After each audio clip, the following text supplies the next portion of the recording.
asalaamaaleykum wa rahmatullah waa Sénégal asalaamaaleykum waa GUC maa ngi nuyu bépp membre GUC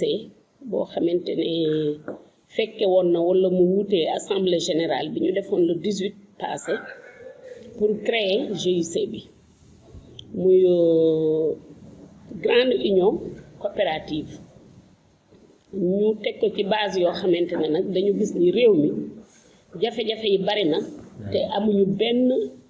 solution boo xamante ne mun nañu jàppale membres yi ci seeni jafe-jafe donc ñu taxaw te loolu dinañ ci wut saafara solution bi ñu dajee le 18 macha allah à Thiès le 18 passé ñu def benn assemblée générale constitutive pour créer GUC grande union coopérative au niveau du Sénégal et de la diaspora di gërëm ña fa teewoon ñëpp déplacé wu waa Boxal waa Saint-Louis waa Mbour waa Joal un peu partout dans le Sénégal ñu ngi teewoon ci journée boobu ñu taxawaloon pour teg loo xamante ne membres yëpp dinañu ci gis seen bopp donc GUC boobu ñu taxawal li ko tax a jóg mooy teg nañu ay objectifs parce que dañu jël règle waa WADA pour créer société coopérative diagnostiqué ko xool lan la ci WADA wax yan sañ-sañ lañ ci am dolli si suñuy objectif yoo xamante ne bëgg nañ ko teg pour coopérative bi gën a jël lépp lu membre bi soxla bi ñu paree ci assemblée bi ñu fal premier organe du coopérative bi muy CA bi conseil d'administration bu 12 membres bi ñu paree ci conseil d'administration bi macha allah ñu fal bureau exécutif bu 6 membres présidente vice-présidente chargée de la diaspora secrétaire général adjoint trésorier adjoint ñu fas yéene nag taxaw ci confiance ñi di woote actuellement di wax ni am naa nangam soxla naa lii nekk dans l'urgence ñu comprendre leen aussi parce que urgence bi moom comme depuis 1960 ba nëgë ni dara doxul ci réew mi actuellement bu ñu leen taxawalee ni lii day dox day def résultat ñëppay nekk dans le besoin rawatina ñi nga xam ne dañoo mel ni man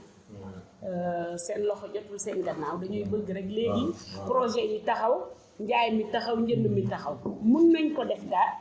parce que am nañuy relation xamee nañ mais du lu engagé GUC parce que GUC dafa nekk ci taxawal directoire am xool compétence yi xool nan lay taxawee ba d'ici 2 mois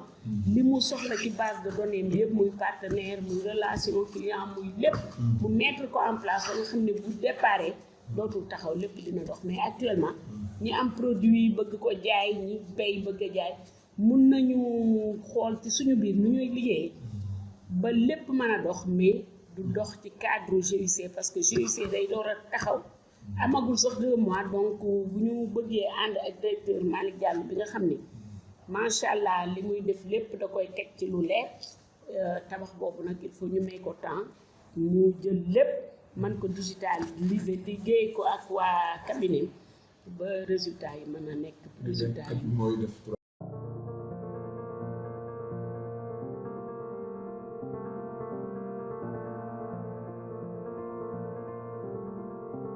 vraiment naa ni di la gërëm ci sa intervention bi di la ci sant di gërëm waa GUC donc bi nga ñëwee wax ma ni GUC bi da nga bëgg ma jëlal la direction bi te loolu dafa ànd ak suñuy mébét parce que ñun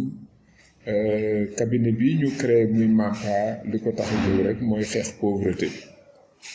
alors ñun li ñu gëm ensuite mooy que xam nañ ni daal entreprise ci ngay mën a sukkandiku pour xeex ndóol donc comme yàlla def na léegi am nañu 40 ans ci entrepreneuriat donc bi ñu amee 26 ans lañ ko démarré et donc environnement ak modèle social bi am nañ ci toute expérience donc ñu sawaroon ci mbir mi taw donc GUC bi ñu ko waxee li mu mujj def mooy indi ay partenaires am ñi nga xam ne ñoom la nekkal ci GIC bi ñu ñëw fii ñu présenter leen li ñuy liggéey lu donc waxtaan ak ñoom passer une journée et ñoom ñu nangul ñu daal li ñuy liggéey et modèle économique boobu ñu nangul donc moom daal dañuy fexe dérouler actuellement parce que GIC bi dafa war a doon organisation boo xam ni dafa war a fexe ba membre yi am confiance ci moom fexe ba membre yi nga xam ni soxla nañu GIC bi pour liggéey sécurité am ci donc yooyu nag dafa laaj modèle économique yu leer yu ñu war a mettre en place bu paree ñu digitaliser ko donc volet construction boobu ñun moom la ñu nekk di leen gërëm di leen sant di leen wax ne nag ñun ñëpp a ci war a jàpp et puis xamal leen ni tamit li ñuy def di ñu xoolee statut yi xam nañ ni lu mën a nekk la parce que jumtukaay yi nga xam ni ñu ngi ci digital yi tamit ay jumtukaay la yoo xam ni yu ñu mën a utiliser la donc vraiment di leen gërëm di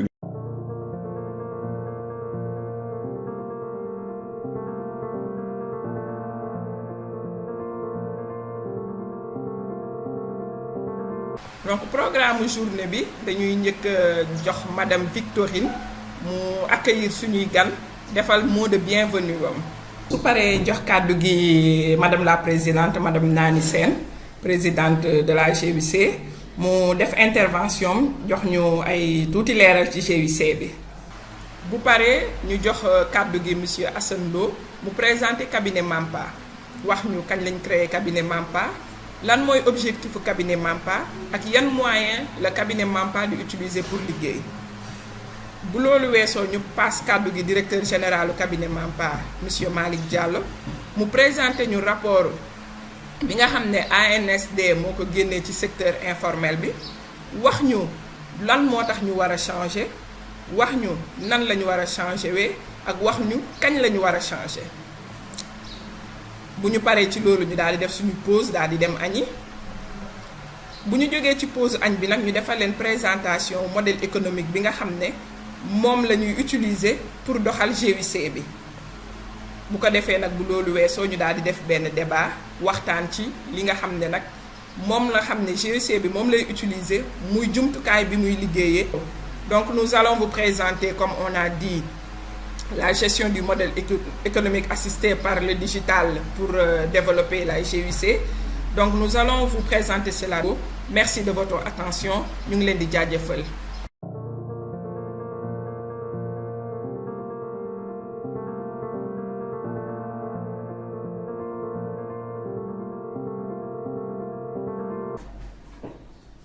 ñu dellu si di leen nuyu di leen jaajëfal di leen indil matrice bi nga xam ne moom la GIC bëgg a utiliser te cabinet Mampa jàppale ko ci pour ñu dugal ban modèle économique la ñu war a waxtaanee pour liggéeyee noonu. modèle économique boobu nag dafa tënku ci juróom-ñeenti poñ ñu ne yan ñooy client yi nga xam ne nan lañ leen di boolewee ñu client yooyu ñuy liggéey ak ñoom. client yooyu ci règlement intérieur GIC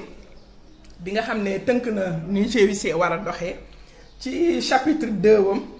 ci article numéro 5 mi ngi wax yan client na nga xam ne waa GIC ñoom la war a liggéeyal client yooyu ñooy ñan ñooy ñi nekk ci agriculture mooy ñi nekk ci mbay mi ñi nekk ci artisanat bi ñi nekk ci pêche bi mooy kii bi napp gi ñi nekk ci càmm gi ñi nga xam ne ñi ngi yor ay unité nga xam ne ñi ngi def ay transformation ñi nga xam ne ñi ngi ci jënd ak jaay bi ak ñeneen ak ñeneen ñi nga xam ne client yu GIC nii la leen décider booloowee ci ay segment bi ñu paree ci loolu ñu gis yan produit le GIC bi di utiliser pour mën a liggéey loolu toujours mi ngi ko tënk ci chapitre 2 wu règlement intérieur am toujours ci article 5 bi GIC nee na moom dina jaay organisation mooy ne dina organiser ñi nga xam ne ñooy def transformation exemple ñu joxe exemple boobu ñooñu dina leen organiser GIC dina jaay formation ñu joxe ci benn exemple mooy ne dina former ñi nga xam ne ñi ngi ci mbay mi te nga xam ne bëgg nañ jàng nan la ñuy defee mbay mu bees mi ak technique yu bees yi nga xam ne moom la ñuy utiliser loolu ci benn produit la. GUC mi ngi ci jënd meeg jaay bi distribution mooy lépp loo xam ne rek membre GUC mi ngi koy jënd wala mi ngi koy jaay GUC dina dugg ci jënd ak jaay boobu. GUC dina def comme produit financement mooy ne dina lijjantil waa membre am ay partenaires yoo xam ne dinañ leen mën a jox xaalis ñu mën a liggéey. bi ñu paree ci loolu ñu xool GUC bi yan activité lay liggéey pour mbiram mun a dox comme entreprise normale yépp juróomi activité yi lay liggéeyee. GUC bi tamit juróomi activité yooyu lay teg mooy ne bépp liggéey bu mu am dina ko préparer